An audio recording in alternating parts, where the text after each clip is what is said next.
Assalamualaikum warahmatullahi wabarakatuh. Aksi nyata modul 1.4 tentang budaya positif dari saya Jumaryati, CGP Angkatan 7 Kabupaten Grobogan. Pengajar praktik Bapak Heri Yulianto, fasilitator Ibu Titi Julihartini. Kegiatan aksi nyata yang saya lakukan yang pertama, pembentukan keyakinan kelas, yang kedua, pengembasan budaya positif.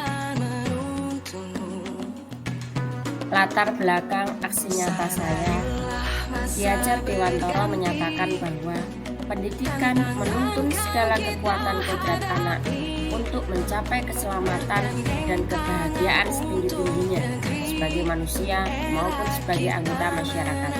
Sekolah harus menciptakan lingkungan yang positif dalam mewujudkan pembelajaran yang berpihak pada siswa guna membentuk karakter positif pada anak.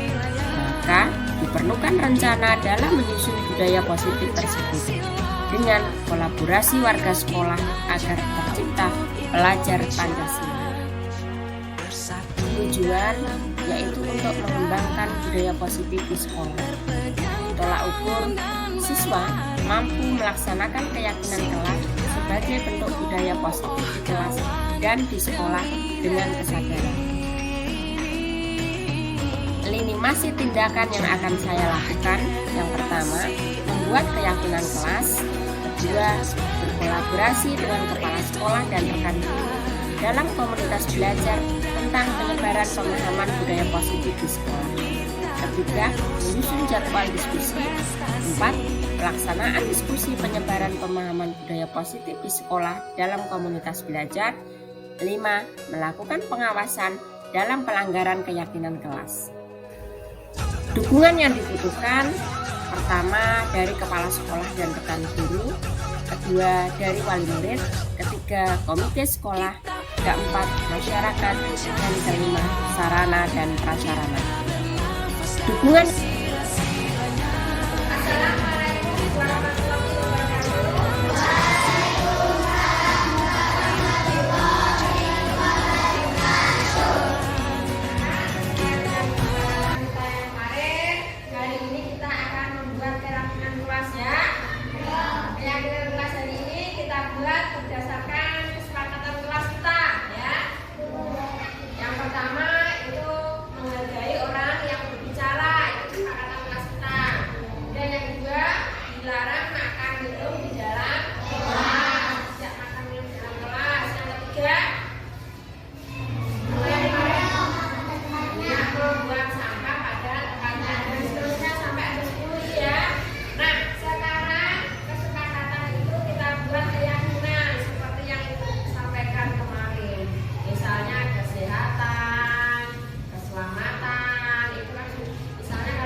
Iya, tepuk tangan.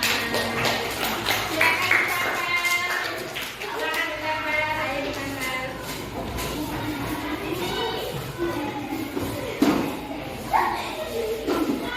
Yang lain silakan.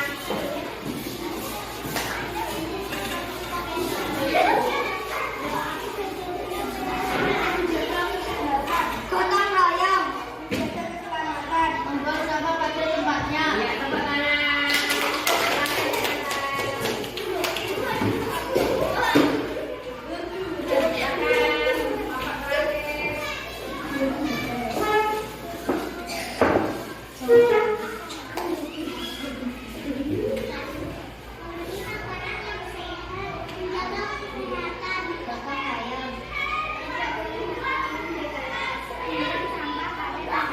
Iya, tepuk tangan. Silakan ditempel di belakang. Baiklah anak-anak, ini keyakinan kelas yang saya tuliskan ya. Kita akan membagi keyakinan kelas ini ke dalam kelompok yang sama ya. Ini rata-rata ada yang sama juga.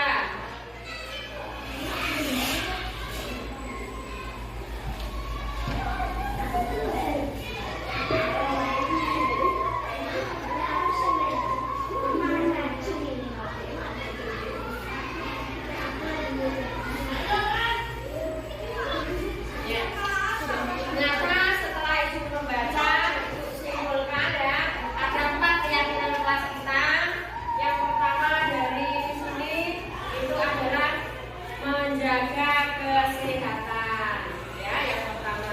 Yang kedua, gotong royong. Yang ketiga, menjaga keselamatan. Dan yang keempat, saling menghargai. Tepuk tangan buat kelas ini. Itu adalah keyakinan kelas kita. Mari kita laksanakan keyakinan kelas kita dengan penuh kesadaran ya. Yang pertama, menjaga kesehatan. Yang kedua, menjaga keselamatan. Yang ketiga, saling menghargai. Dan yang keempat, gotong royong. Baik, tepuk tangan buat anak-anak semua. Terima kasih atas diskusinya anak-anakku ya. Kita sudah membuat keyakinan kelas. Nanti ibu akan mencetak keyakinan kelas itu ibu pasang di sini ya. Terima kasih, ibu akhiri. Wassalamualaikum warahmatullahi wabarakatuh. Assalamualaikum warahmatullahi wabarakatuh.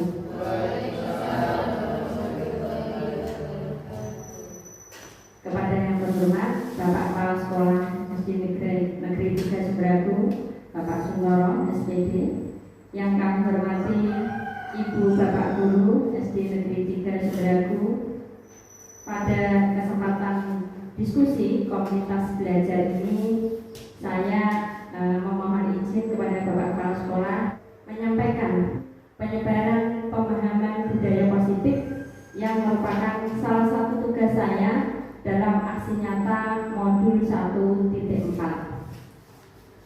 Pengembang dalam modul 1.4 tentang budaya positif adalah Bapak Andri Nur Cahyani SPD MS, Ibu Dian Sasyati Rajasa MSc, serta Dr. Murti Ayu Wijayanti MPD. Capaian harapannya nanti setelah kita diskusi pada komunitas belajar ini, Bapak Ibu memahami budaya positif yang memerdekakan murid untuk menciptakan ekosistem sekolah aman dan berpihak pada anak. Bapak Ibu, ini ada 3 pertanyaan. Nanti Bapak Ibu cukup menjawab setuju atau tidak setuju. Yang pertama, hukuman dapat mendisiplinkan anak. Bagaimana? Setuju. Ya, setuju. Yang kedua, pemberian hukuman dengan hal positif seperti membaca atau membersihkan halaman sekolah dapat meningkatkan disiplin anak. Bagaimana? Setuju. Setuju lagi. Baik.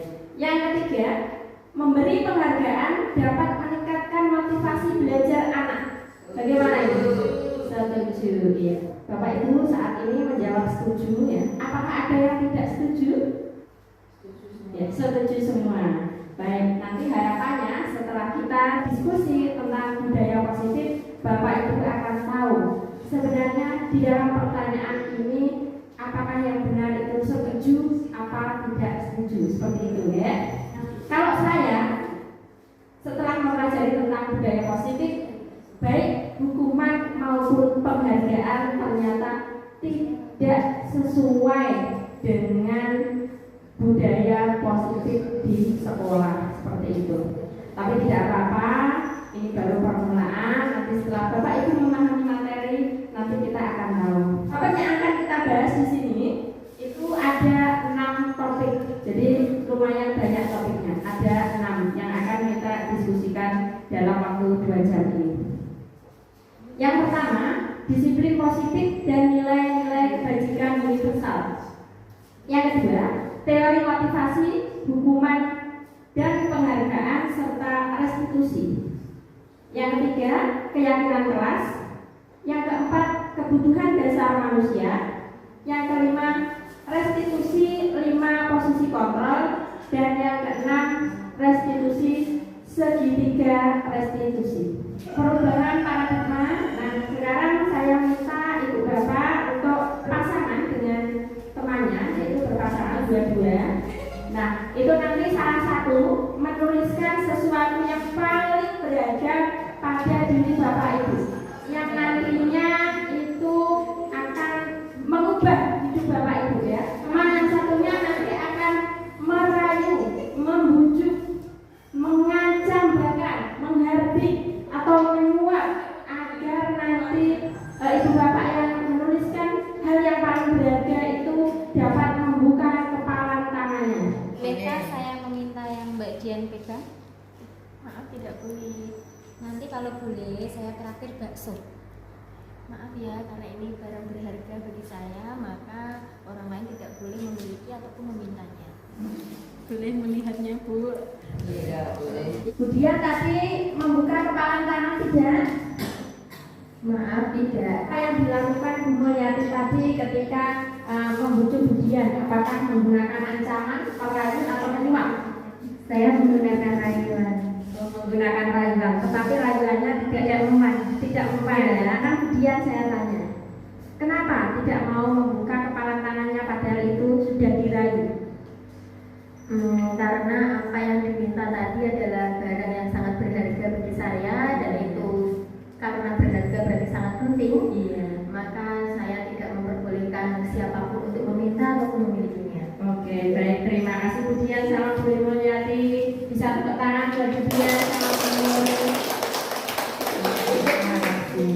Iya.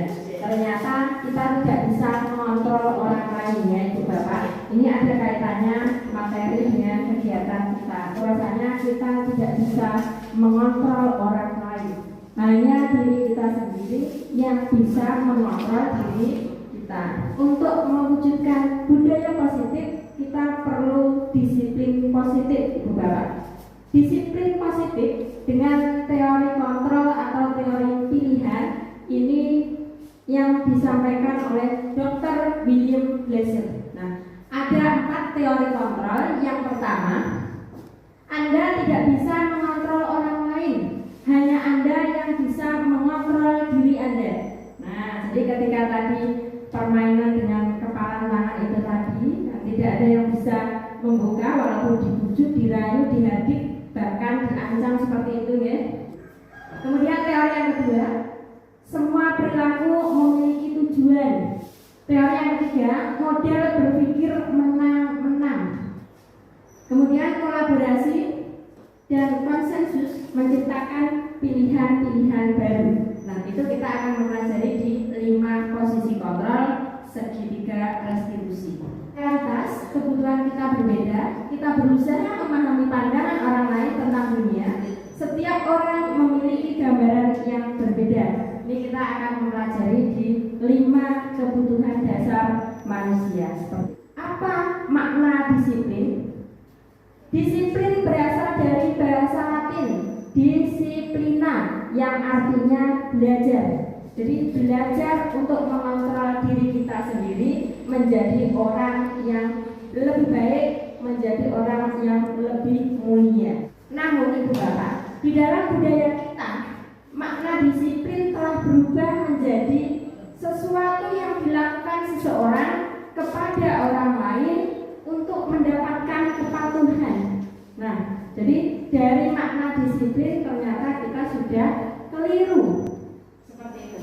Jadi yang namanya disiplin itu belajar untuk mengontrol diri sendiri, bukan memaksa orang untuk mengharapkan menjadi sesuatu yang kita inginkan. Seperti itu, Ibu Bapak, ya.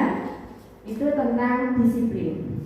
Nilai-nilai kebajikan universal. Kita mengontrol diri kita untuk mencapai tujuan mulia itu berdasarkan nilai-nilai kebajikan.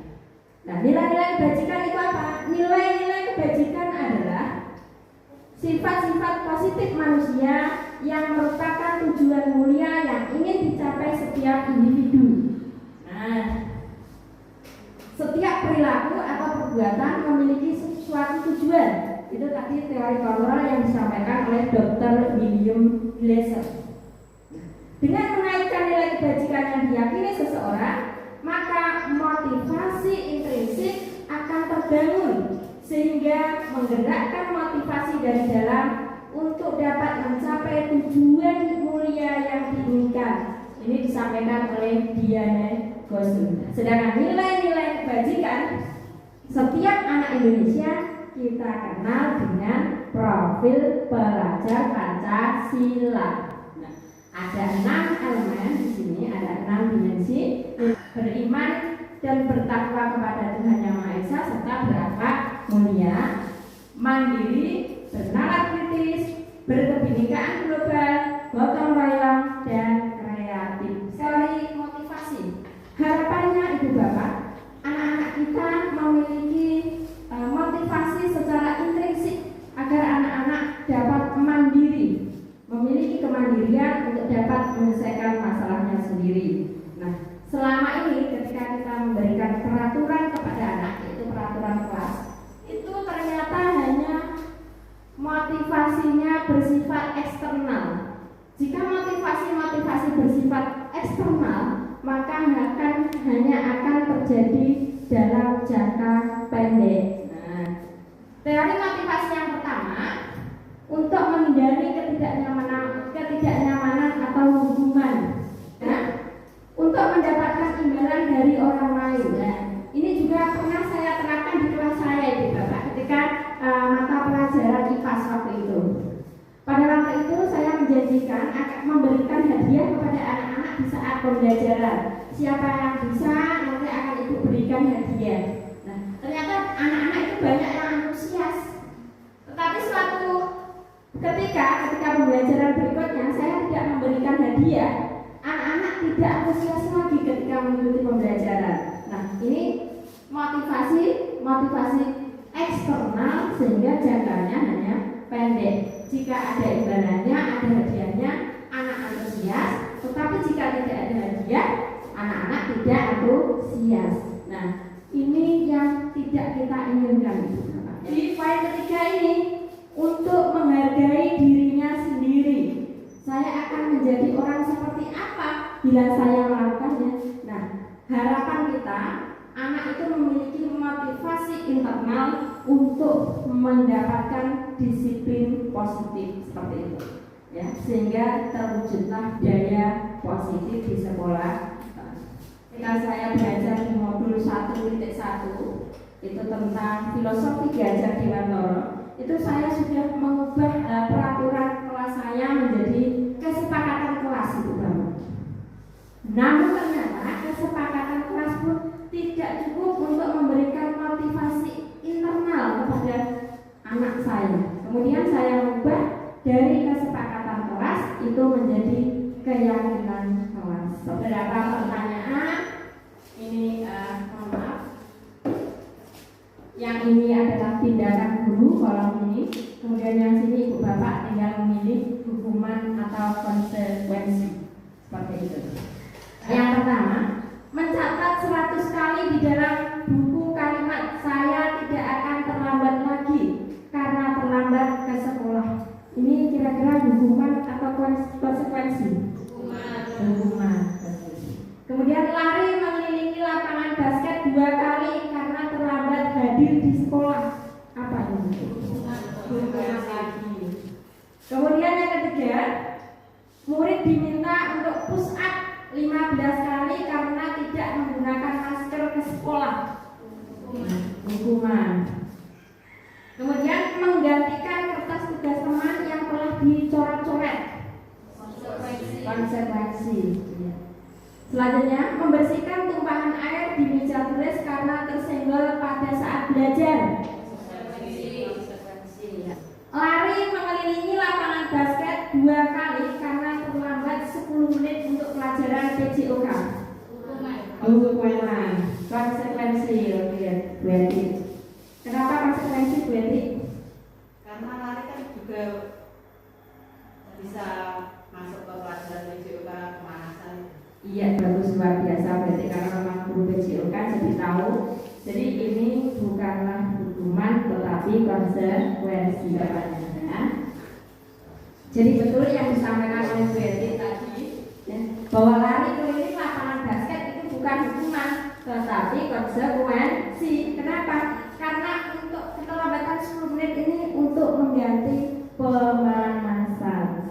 Iya, silakan. Itu konsekuensi kalau itu di PJOK ketika pelajaran matematika misalnya itu kalau terlambat 10 menit konsekuensinya apa Bu? Iya, kalau terlambat 10 menit konsekuensinya adalah mengganti keterlambatan sesuai dengan waktunya, seperti itu Bapak. Jika terlambat 10 menit nanti sepulang sekolah akan mengikuti pelajaran tambahan matematika selama 10 menit, seperti itu. Terima kasih Pak Sutaro.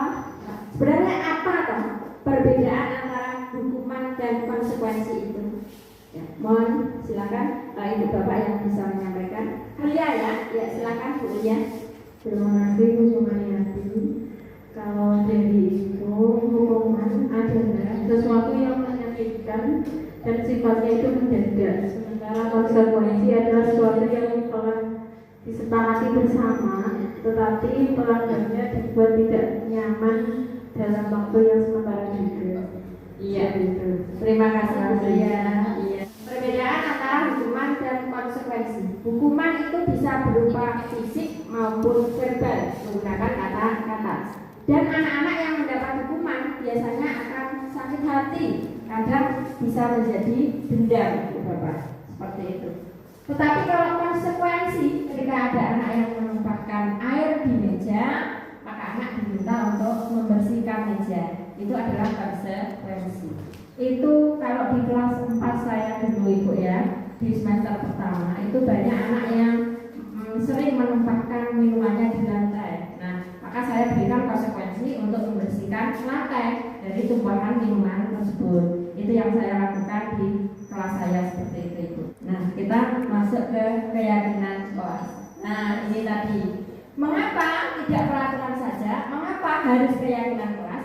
Karena peraturan ini motivasinya eksternal, hanya dalam jangka pendek. Tetapi kalau keyakinan, nah ini motivasinya internal, jangkanya jangka panjang.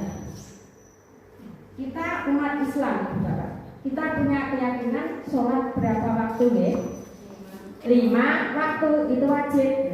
Maka kalau ketika kita melanggarnya, itu ada perasaan tidak enak di hati. Benar tidak itu Bapak? Karena kita punya keyakinan sebagai umat Islam kita harus melaksanakan sholat 5 waktu. Dan ini yang akan kita terapkan untuk anak didik kita. Harapannya anak-anak memiliki motivasi internal dari keyakinan kelas kita. Jadi untuk mendukung motivasi intrinsik, kembali ke nilai-nilai atau keyakinan lebih menggerakkan seseorang dibanding mengikuti serangkaian peraturan. Ini contoh dari keyakinan kelas. Ada 2 tabel. Yang pertama tabel bentuk Y, yang kedua tabel bentuk T. Misalnya keyakinan kelas kita adalah hormat. saling menghormati atau saling menghargai. Harapannya itu anak-anak itu nanti akan seperti ini, terdengar. Anak-anak akan bilang seperti ini, yuk saya bantu. Ini kan enak kalau anak-anak kita punya karakter seperti ini ya Ibu Bapak. Kita bisa selesaikan ini bersama. Terima, tolong ya. Yang terlihat sekarang, terlihat berempati, perasaan terhadap perasaan orang lain, memegang barang milik orang lain hanya jika diizinkan. Kemudian senantiasa berbuat baik dan berbagi. Kemudian berperilaku tersenyum ramah. Harapannya ketika berperilaku anak-anak tersenyum ramah. Memberikan salam, berjabat tangan, kemudian meletakkan tangan di dada, saling. Memberikan ruang belajar, postur itu yang tenang. Ini harapan kita dalam membentuk karakter peserta didik kita. Kemudian tabel T, nah seperti ini dulu bentuknya. Tampak seperti dan tidak tampak seperti. Kalau saling menghormati, datang pun tepat waktu tanpa harus ada peraturan kelas. Menyapa teman dan guru setiap hari. Mengembalikan barang teman yang telah dipinjam dan mengucapkan terima kasih. Kadang anak itu kalau meminjam punya teman memaksa ketika dikembalikan hanya dilempar seperti itu saja. Benar tidak Ibu? Nah, seperti itu ya. Jadi kita minta untuk membentuk karakter anak. Ya, tidak tampak seperti hadirnya terlambat, tak acuh kepada teman dan guru, tidak mengembalikan barang yang dipinjam dan meletakkan sembarangan. Ini ada peraturan kelas. Mari kita ubah ke dalam bentuk keyakinan kelas. Lalu kembalikan buku di tempatnya. Keyakinan kelasnya seperti apa? Dilarang mengganggu orang lain. Hadir di sekolah 15 menit sebelum pembelajaran. Dilarang melakukan kekerasan. Dilarang menggunakan narkoba.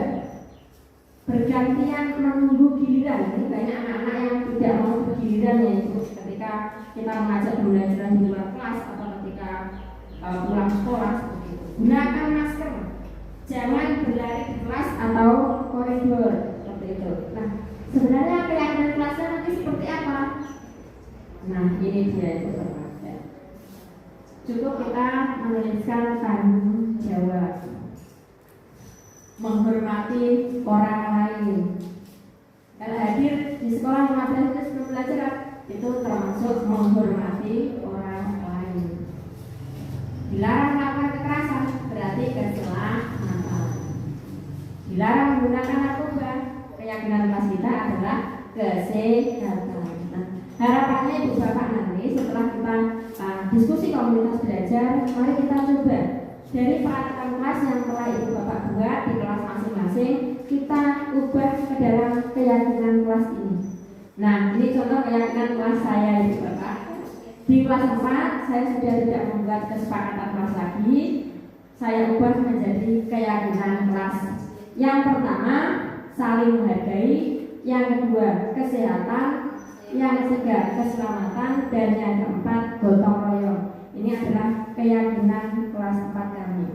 Saling menghargai bagaimana? Ketika saya bertanya pada anak-anak, hari ini pembelajarannya matematika, tujuan pembelajarannya ini. Kemudian saya sampaikan keyakinan kelasnya ini. Keyakinan kelas kita apa anak-anak? Saling menghargai. Nah, ketika saya menyampaikan materi, anak-anak itu secara otomatis punya kesadaran diri, mereka diam karena menghargai orang yang berbicara seperti itu. Dulu tidak Ibu Bapak, ketika saya menyampaikan, wah ramai sekali. Saya bilang diam, perhatikan Ibu. Nah, itu tidak mempan, hanya bersifat sementara. Tapi ketika saya menanyakan apa keyakinan kelas kita, itu anak-anak otomatis langsung diam karena sudah tertanam bahwa keyakinan kelas kita saling menghargai. Dari keyakinan kelas ini ada yang mau bertanya? Tidak ada, Dek? Bisa dilanjutkan ke kebutuhan dasar? Iya, terima kasih Bu Dian. Kebutuhan dasar manusia itu ada 5 kebutuhan dasar Ibu Bapak. Yang paling utama adalah bertahan hidup. Itu kebutuhan dasar manusia yang pertama. Yang kedua, kasih sayang dan rasa diterima. Yang ketiga, kebutuhan dasar penguasaan, kemampuan. Kemudian yang keempat adalah kebebasan, dan yang kelima adalah kesenangan. Seperti itu. Perilaku anak walaupun negatif itu memiliki tujuan, yaitu untuk memenuhi kebutuhannya. Seperti itu.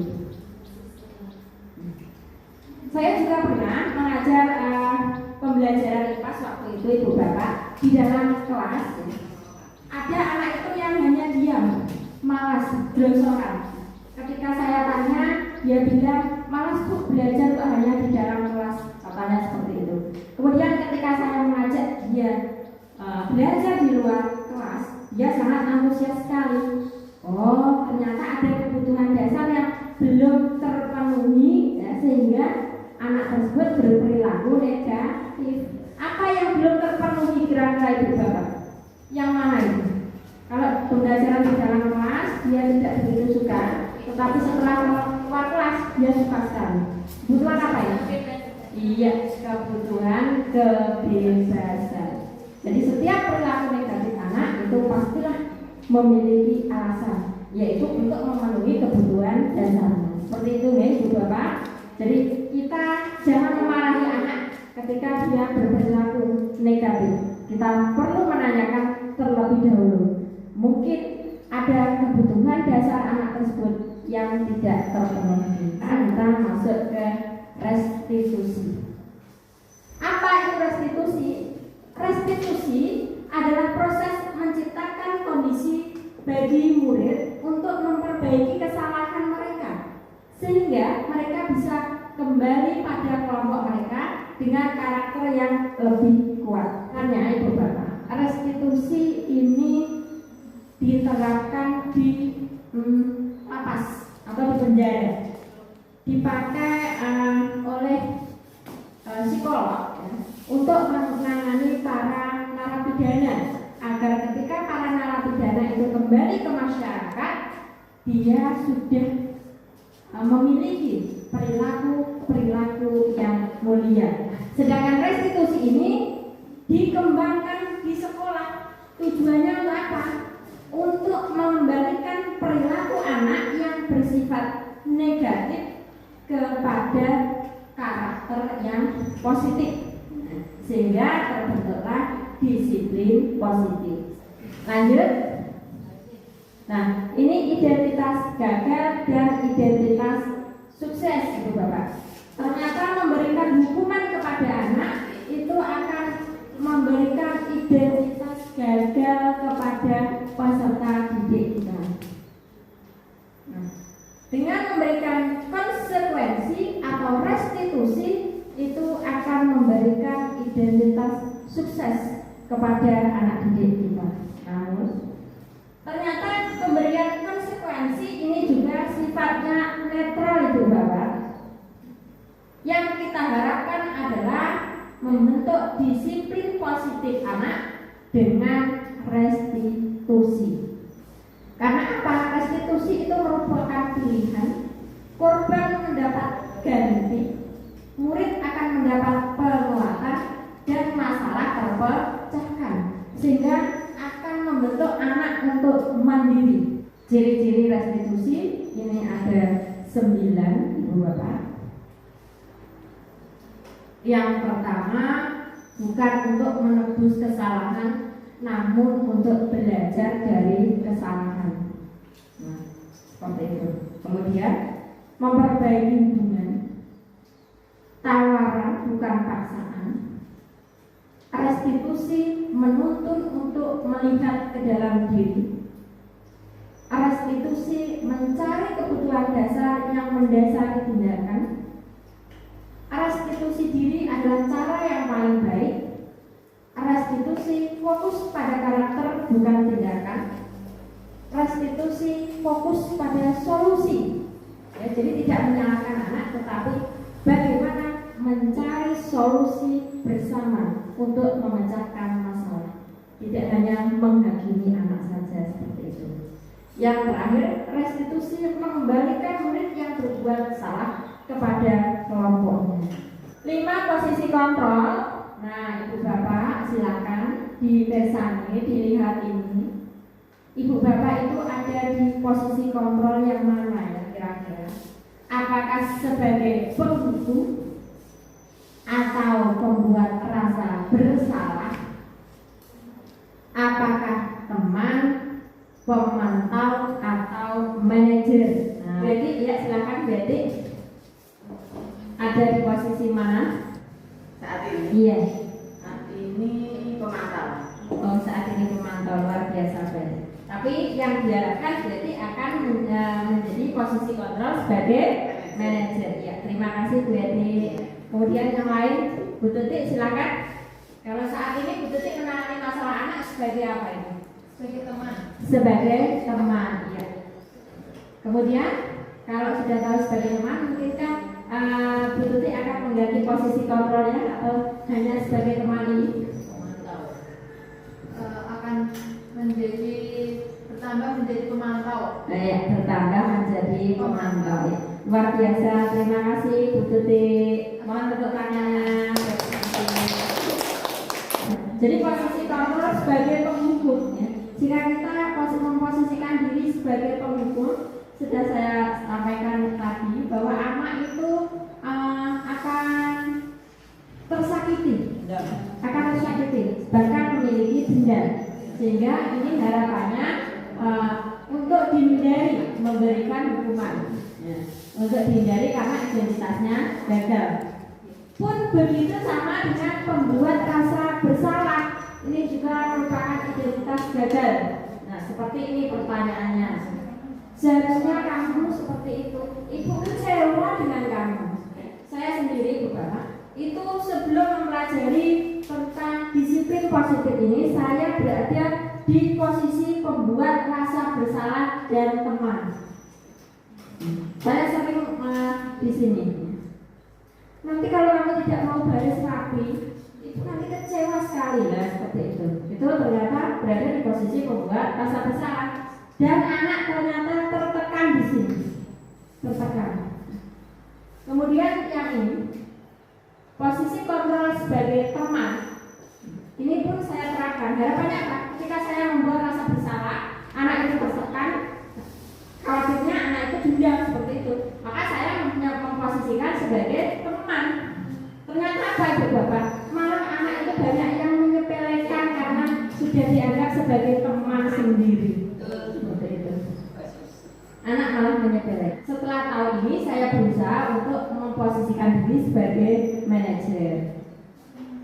Nah, posisi kontrol sebagai pemantau ini merupakan identitas berhasil, tapi posisi kontrolnya itu motivasinya eksternal, hanya bersifat sementara, dan kita harus sering memantau anak didik kita. Tetapi kalau posisi kontrol sebagai manajer, kita tidak menyalahkan anak yang bermasalah, tetapi kita mengajak anak yang bermasalah itu untuk menyelesaikan masalahnya, sehingga dia bisa belajar dari masalahnya tersebut. Mulai saya terapkan untuk menangani anak-anak yang bermasalah seperti itu. Saya juga memvideokan, nanti saya akan sampaikan hasil implementasi saya dari pembelajaran saya di CGP Angkatan 7 ini pada video saya nanti tentang bagaimana menangani anak yang berperilaku negatif seperti itu. Ini adalah pernyataan dari 5 posisi kontrol yang tadi. Jadi saya kecewa sekali dengan kamu. Itu adalah posisi kontrol sebagai pembuat rasa bersalah. Kamu tidak pernah benar melakukannya. Nah, itu adalah posisi kontrol sebagai penghukum, langsung mematahkan kreativitas anak seperti itu. Ayo lakukan demi ibu bapak. Ini posisi kontrol sebagai teman. Apakah kamu mau mendapat stiker bintang hari ini? Ini adalah posisi kontrol sebagai pemantau. Bagaimana kamu bisa menyelesaikan masalah ini? Nah, ini posisi kontrol sebagai manajer. Nah, segitiga restitusi. Nah, ini restitusi yang kedua. Yang pertama tadi 5 posisi kontrol, yang kedua adalah segitiga restitusi. Segitiga restitusi yang pertama adalah menstabilkan identitas. Jadi ketika ada anak yang bermasalah itu Bapak, kita jangan langsung mengejas anak, apalagi menghukum anak, menghujat anak. Tapi kita stabilkan dulu identitasnya, bahwa setiap orang itu pasti memiliki kesalahan seperti itu. Nanti akan saya sampaikan penjabarannya tentang ketiga segitiga restitusi ini. Yang pertama menstabilkan identitas, yang kedua validasi kebutuhan. Tadi ada 5 kebutuhan dasar yang tadi. Kemudian yang ketiga adalah menanyakan keyakinan kelas. Pertama menstabilkan identitas. Guru berkata, berbuat salah itu hal yang manusiawi. Tidak ada manusia yang sempurna. Bapak itu juga buat salah. Nah, kita pasti bisa menyelesaikan permasalahan ini. Bapak itu tidak tertarik untuk mencari tahu siapa yang benar, siapa yang salah. Bapak itu lebih tertarik untuk menyelesaikan masalah. Ini menstabilkan identitas agar anak yang merasa bersalah itu tidak langsung down seperti itu Bapak ya. Kita menstabilkan dulu. Setelah kita menstabilkan anak yang berperilaku negatif, baru kita melanjutkan validasi kebutuhan. Validasi kebutuhan yang kita sampaikan, kamu bisa saja akan melakukan hal yang lebih buruk, tapi kamu tidak melakukannya. Kamu pasti punya alasan mengapa melakukannya. Apa yang penting bagi kamu? Kamu boleh tetap berusaha menjaga sikap itu, tetapi tambahkan sikap yang lain, yang baru. Nah, misalnya, maukah kamu belajar cara lain untuk mendapatkan yang kamu butuhkan tanpa harus memukul? Nah, ini kan tidak mengancam anak seperti itu. Apakah kamu bisa melakukan dengan lebih baik besok lagi seperti itu? Nah, ini adalah validasi kebutuhan. Berikutnya, menanyakan keyakinan. Setelah kita validasi, oh ternyata kebutuhan anak yang belum terpenuhi tadi itu kesenangan, penguasaan, kebebasan, atau kebutuhan kasih sayang. Setelah kita tahu kebutuhan dasar anak, maka menanyakan keyakinan kelas. Nah, ini segitiga restitusi. Apa nilai yang kita percaya di kelas atau sekolah kita? Nilai-nilai universal apa yang telah kita sepakati? Kelas yang ideal itu seperti apa sih? Kamu ingin jadi anak seperti apa? Apa yang kamu rasakan ketika kamu melakukan itu? Kamu menjadi orang seperti apa? Ini menanyakan gaya ini. Kalau saya ya langsung ke poin. Apa keyakinan kelas kita? Seperti itu. Demikian Ibu Bapak dari ke-6 topik yang kita diskusikan sama-sama Ibu Bapak tadi ya. Mungkin ada yang mau bertanya, saya persilakan. Tidak ada ya? Kalau tidak ada, nanti akan saya sampaikan hal-hal yang sudah saya lakukan dalam implementasi untuk menciptakan disiplin positif di kelas saya.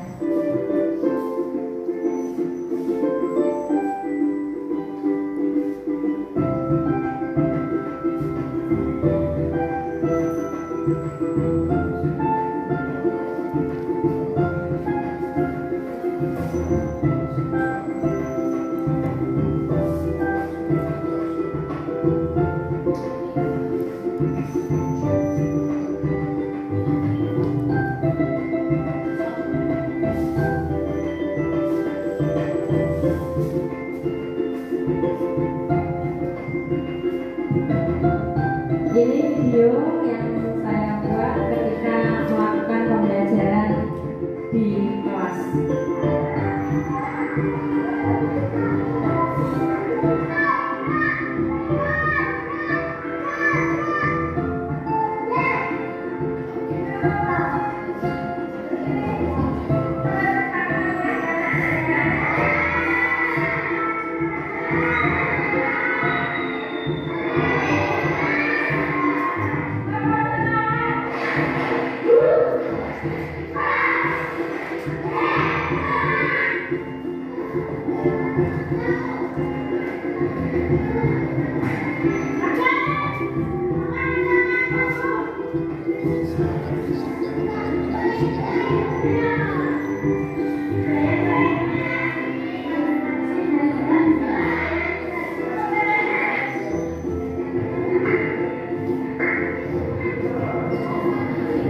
Ini saya menggunakan permainan tradisional Bapak untuk permainan di kelas agar anak-anak tidak bosan.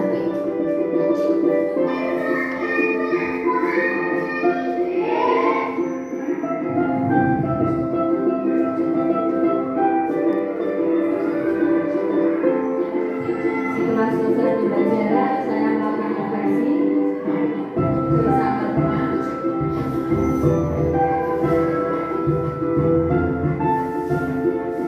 Untuk perbaikan pembelajaran saya berikutnya.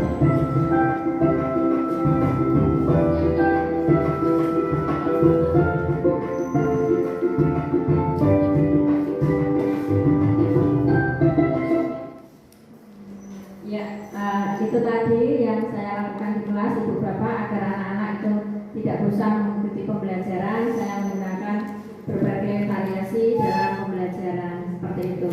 Masuk ke dalam video pembelajaran untuk menerapkan berbagai model pembelajaran agar anak-anak lebih semangat mengikuti pembelajaran di kelas.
Kamu tahu mengapa itu mengandungmu?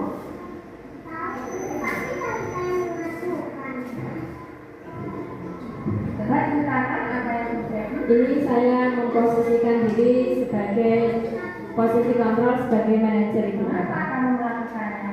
Kamu pasti memiliki alasan.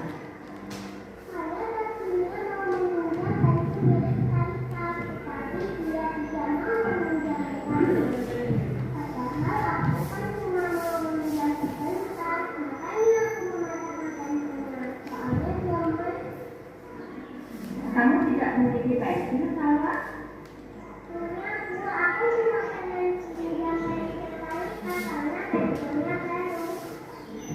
Meminjam passion milik teman itu boleh. Itu juga mencari meminjam passion milik teman, tetapi dengan cara yang baik. Teman kita juga punya hak untuk tidak meminjamkannya.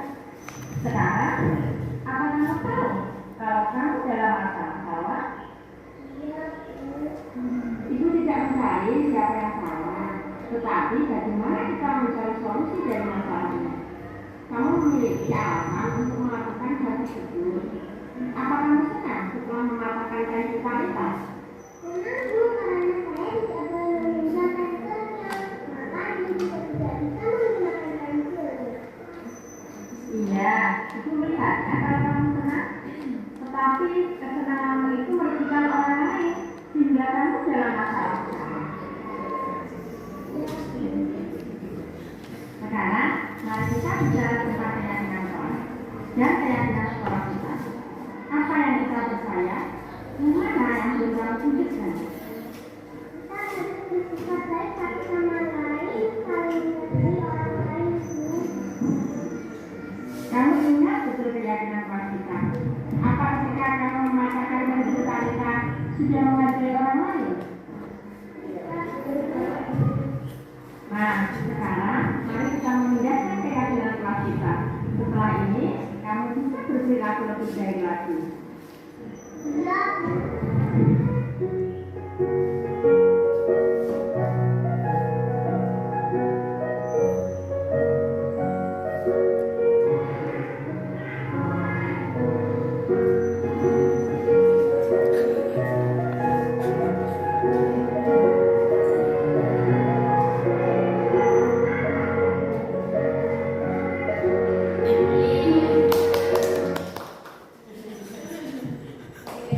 Itu harapan kita untuk anak didik kita ke depan seperti itu Ibu Bapak. Jadi anak-anak itu tahu masalahnya, bisa menyelesaikan masalahnya sendiri, dan anak-anak itu bisa mandiri. Harapannya seperti itu Ibu. Kita lanjut ke kasus yang kedua. Mohon bantuannya.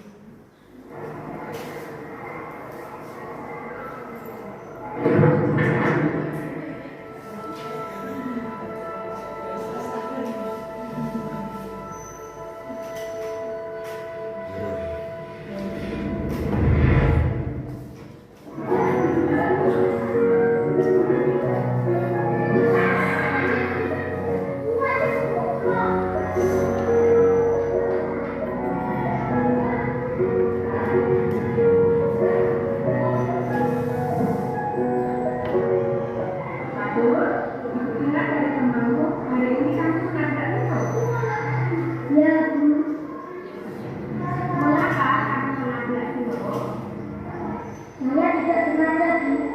Tadi saya buru-buru mau membeli penebus psikografi. Apa kamu tahu kalau kamu dalam masalah sekarang? Ya Bu. Baiklah, berbuat salah itu wajar. Mari kita cari solusinya bersama. Kamu memiliki alasan melakukan hal tersebut. Pasti seru ya, belajar kalian di kelas. Ya Bu. Baiklah, tetapi kamu harus tahu bahwa kesenangan itu merugikan orang lain. Ya Bu, saya tahu. Sekarang, mari kita bicara tentang keyakinan kelas dan keyakinan sekolah kita. Apa yang kita percaya? Yang mana yang perlu kami tunjukkan? Mengutamakan keselamatan berjalan saat di Bagus, kamu mengingatkan dengan baik. Apa ketika kamu mengajak minum sampai minumannya tumpah sudah mengutamakan keselamatan? Tidak, Bu. Nah, sekarang mari kita menggunakan dengan pelajaran. Setelah ini, kamu bisa berperilaku lebih baik lagi, ya? Ya, Bu.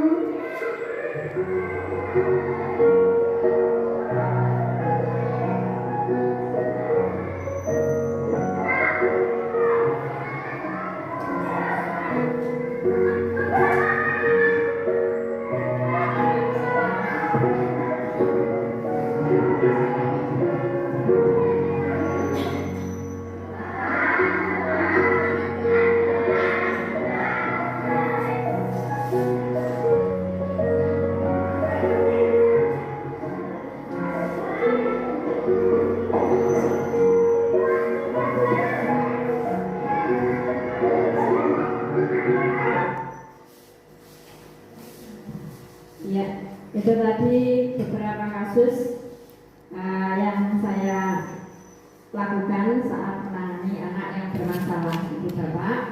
Untuk mewujudkan budaya positif itu, Ibu Bapak, kita harus saling bekerja sama, saling berkolaborasi, Bapak kepala sekolah, rekan-rekan guru semua, serta Bapak anggota komite, wali murid beserta masyarakat sekitar kita, sehingga terbentuklah budaya positif di sekolah dan di lingkungan di luar sekolah, seperti itulah. Di bagian refleksi kami minta Bapak Ibu menjawab 4 pertanyaan. Yang pertama, bagaimana perasaan Anda setelah mengikuti kegiatan hari ini? Apa momen yang paling mencerahkan bagi Bapak Ibu pada sesi hari ini? Kemudian yang ketiga, pembelajaran apa yang dapat Bapak Ibu ambil dari kegiatan hari ini? Dan yang keempat, apa yang akan Bapak Ibu lakukan setelah mengikuti kegiatan ini? Silakan Bapak Ibu, saya harap untuk menuliskan di kertas yang saya bagikan ini.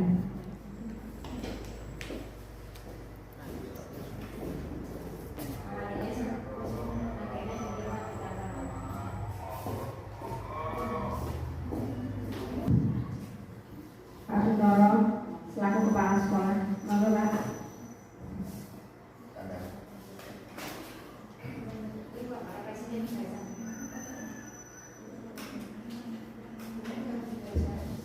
Terima kasih Ibu narasumber yang telah memberikan waktu untuk saya untuk menyampaikan refleksi untuk hari ini, yaitu dari pembelajaran awal sampai akhir tadi. Menurut bagaimana perasaan saya setelah mengikuti kegiatan ini adalah yaitu sangat terinspirasi, atau kegiatan ini memang inspiratif sekali, sehingga nantinya akan dapat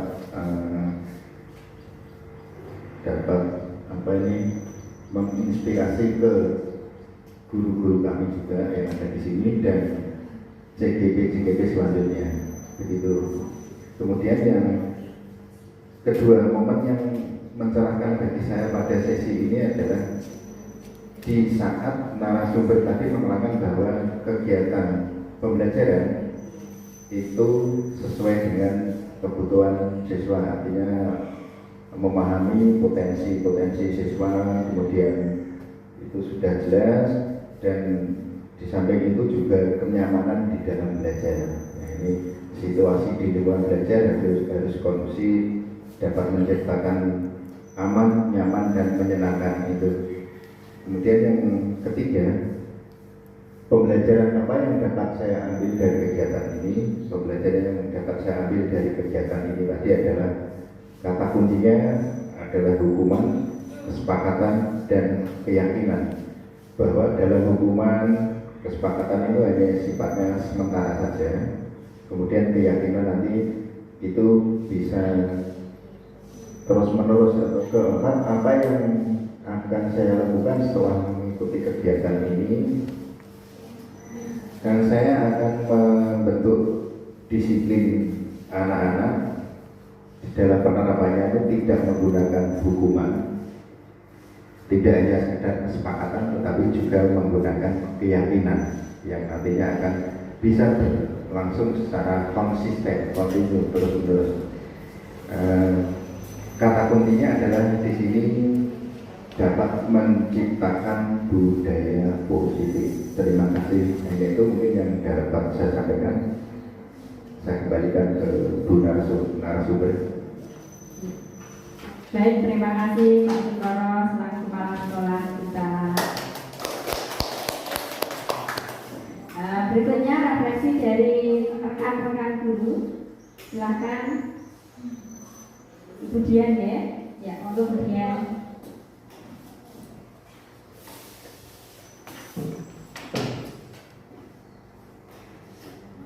Assalamualaikum warahmatullahi wabarakatuh. Waalaikumsalam warahmatullahi wabarakatuh. Terima kasih atas waktunya. Saya akan memberikan refleksi terkait dengan kegiatan hari ini. Untuk yang pertama yaitu bagaimana perasaan saya setelah mengikuti kegiatan ini ya antusias, merasa senang sekali. Karena apa? Karena saya mendapatkan banyak ilmu dari narasumber, terutama terkait bagaimana cara penanganan siswa yang baik terkait dengan permasalahan, kemudian bagaimana kita berperan menjadi guru yang baik dan benar, seperti itu. Untuk yang kedua yaitu momen yang paling mencerahkan bagi saya yaitu di mana kita berperan itu berdiri pada 5 posisi kontrol. Yaitu guru itu pada posisi apa? Untuk saya sendiri terus terang di posisi membuat rasa bersalah kepada siswa dan juga teman begitu. Kebanyakan seperti itu, apa yang saya lakukan adalah hal itu. Tapi ternyata itu tidak baik karena akan berdampak negatif terhadap anak, terutama untuk posisi teman ya. Karena saya berpikir kalau saya mencoba untuk menjadi teman dengan siswa itu anak akan lebih terbuka seperti itu, lebih mau menceritakan apa permasalahan yang mereka hadapi. Tapi ada sisi negatifnya juga, yaitu anak akan menjadi seolah-olah kita itu teman sendiri. Jadi batasannya itu terkadang tidak terkontrol gitu.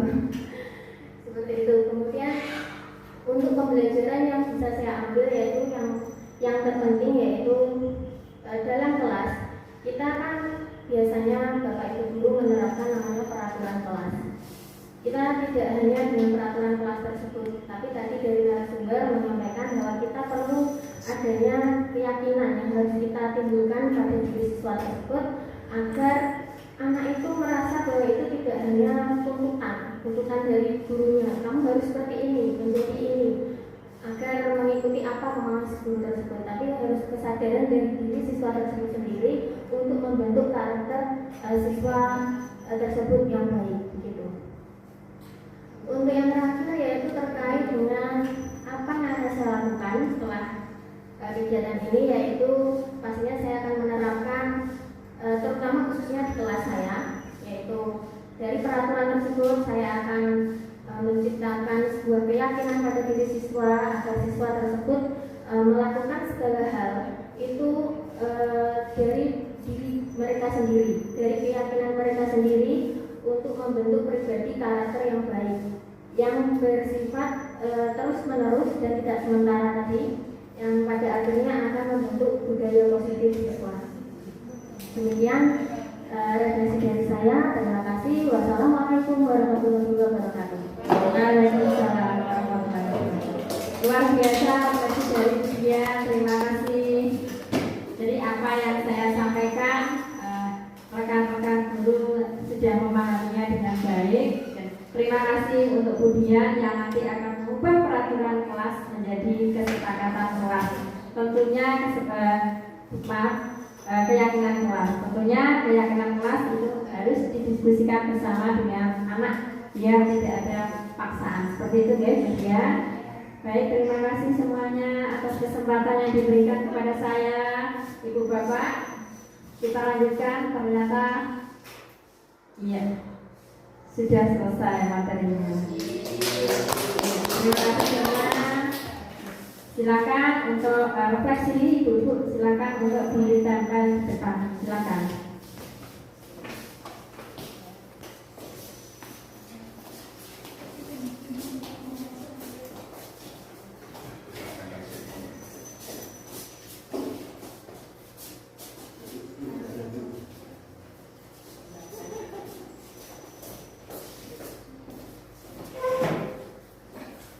Baik, ibu-ibu semua dan ibu bapak semua, terima kasih atas refleksinya. Ya, ini dari semua ibu bapak guru kelas tentunya sepakat untuk membuat keyakinan kelas begitu ya. Ya, terima kasih atas partisipasi dalam penyebaran pemahaman budaya positif di SD Negeri 3 Sumberatu dalam diskusi pada komunitas belajar ini. Terima kasih. Sekali lagi saya ucapkan mohon maaf apabila ada tutur kata saya yang kurang berkenan. Saya akhiri. Wassalamualaikum warahmatullahi wabarakatuh.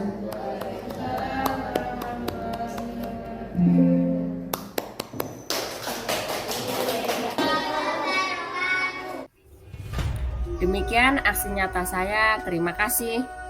Guru tergerak, bergerak, dan menggerakkan, maka Indonesia akan maju. Assalamualaikum warahmatullahi wabarakatuh.